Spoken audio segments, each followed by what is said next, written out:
ये 10 passive voice है और 10 पैसिव वॉइस में लिसन टू मी सर, आप लोग को एक करके पहले आप आंसर दे लीजिए, चूँकि एक मिसकलिनियस आपका वॉइस है। और चलिए सर, चलिए जी फरहान जी पहला का बोलिए तो आंसर आप।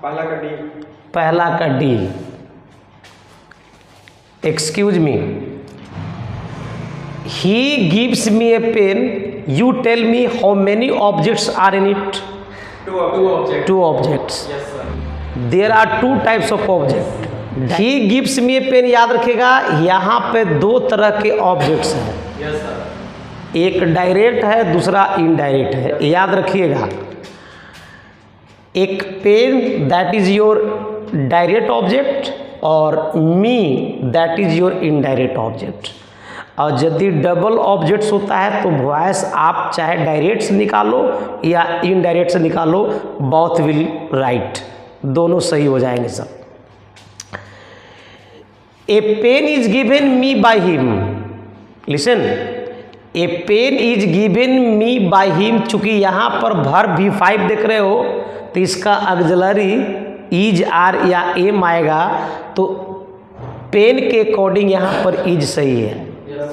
अब यहाँ पर गिवन भी सही है, but there is a rule, एक नियम है कि यदि अगर आप इनडायरेक्ट ऑब्जेक्ट को रखने से पहले आपको प्रेपोजिशन टू लगाना होगा। सो इसमें टू नहीं लगा हुआ है, इसलिए ये गलत है।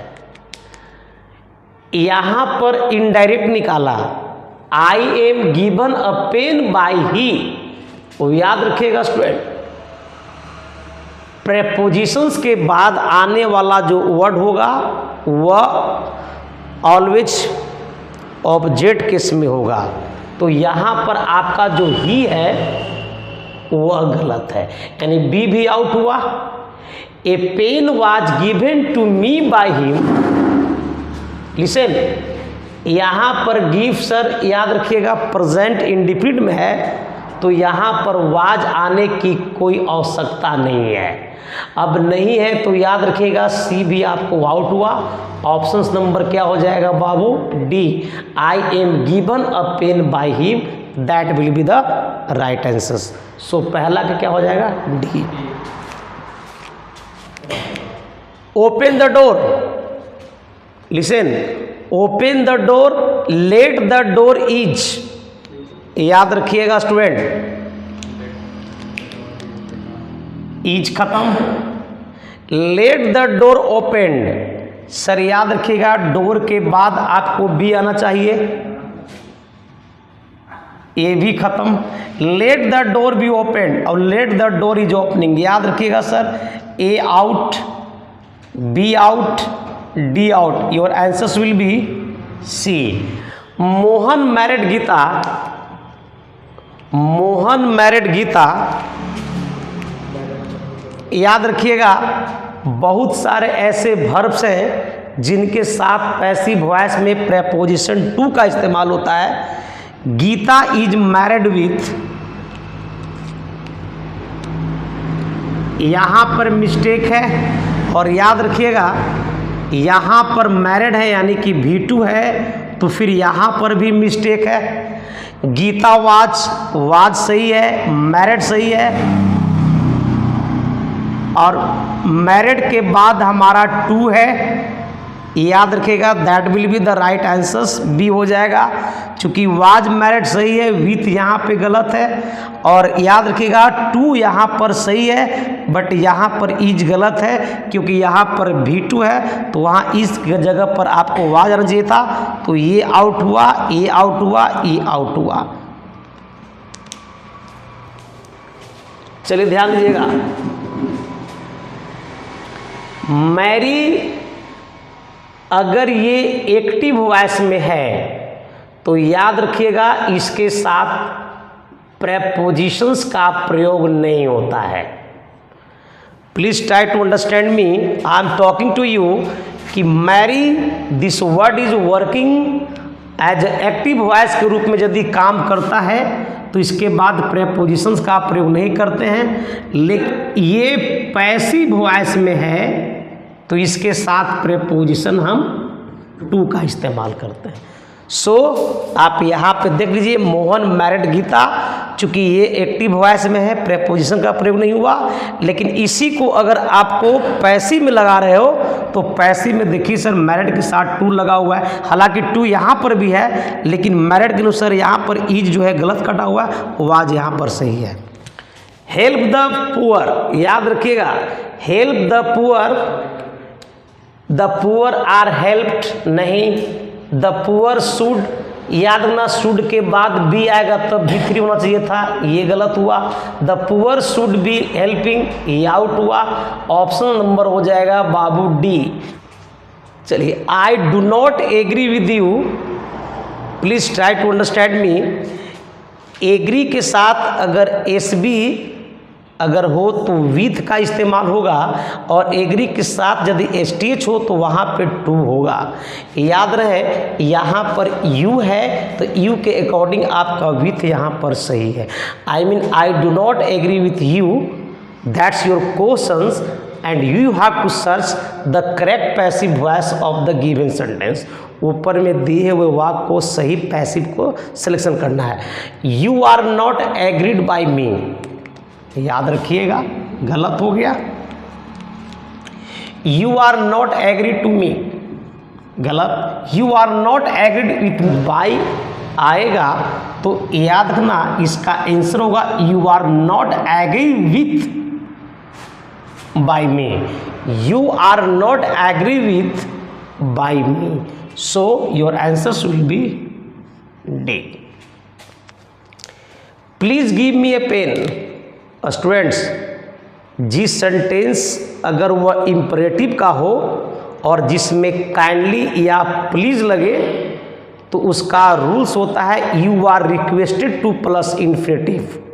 तो that's why you are requested to give me a pen, याद रखिएगा you are requested to give me a pen. तो यहाँ पर रिक्वेस्टेड नहीं है, रिक्वेस्ट है, तो ये चला गया। और you are requested to be given possible नहीं है। यू आर ऑर्डर्ड, चूंकि प्लीज है तो ऑर्डर्ड नहीं, सी गलत हुआ। You are requested to give me a pen, that will be the right answer. It is time plus to V1 plus अगर object हो तो इसका जो पैसिव स्ट्रक्चर होगा PV, it is time plus 4 plus object plus 2B plus V3। Remember, it is जैसे it is time to play, it is time to be played, it is time to weep, it is time to be wept, it is time to speak, it is time to be spoken. But it is time के बाद और 2 plus V1 के बाद यदि object आता है तो इसका PV स्ट्रक्चर होगा it is time plus preposition 4 plus object, तब जाकर 2B प्लस V3 होगा। Suppose that it is time to take, अगर इसमें टी नहीं होता तो it is time to be taken हो सकता था, बट इसमें टी लिखा हुआ है, that is working as an object, और ऑब्जेक्ट के रूप में है। इस इन्फिनिटिव का ये ऑब्जेक्ट है, अगर ऑब्जेक्ट आया हुआ है तो it is time to be taken tea नहीं, it is time tea to be taken not, it is time for tea to be taken, और it is tea time not. याद रखिएगा, it is time for tea to be taken, this rule follows this, so your answers will be C.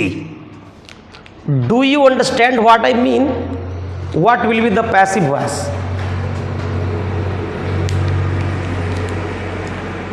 Is what I mean understood by you, या are you what I mean understood, या am what I mean understood by you, or what I mean is understood by you. Your answers will be A.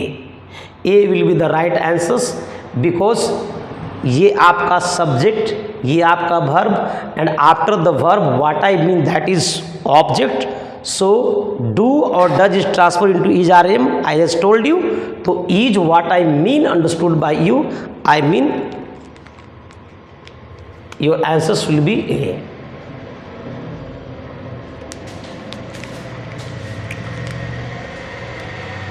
He looks after me.